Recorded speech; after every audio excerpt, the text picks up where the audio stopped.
बा, मनवा हरियर हो गई लबा।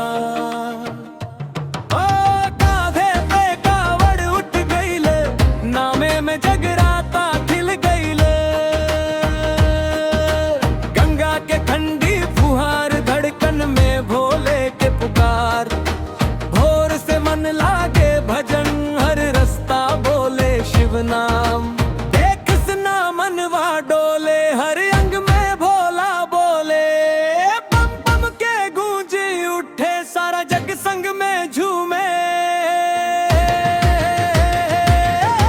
सावन के महीना आइल हो, भोले बाबा के बुलावा आइल हो। सावन के महीना आइल हो, भोले बाबा के बुलावा आइल हो। भांगिया चढ़े मनवा नाचे, भोले बाबा डमरू बाजे दुखला भागे, भोले बाबा।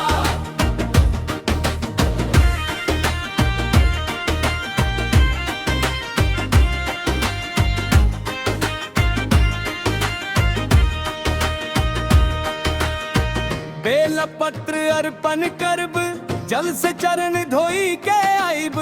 त्रिशूल के छांव तले सारी चिंता छोड़ के जाइब।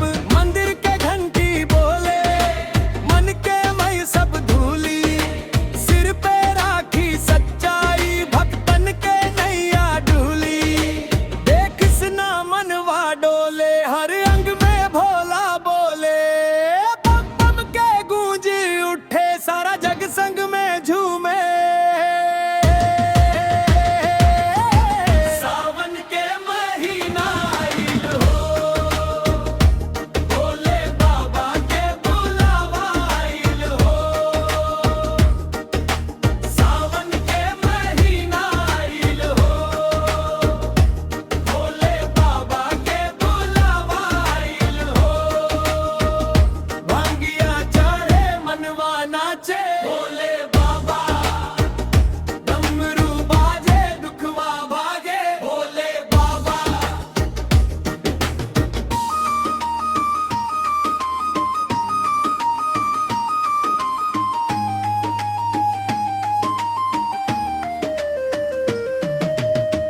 माथा पर चंदन सजा,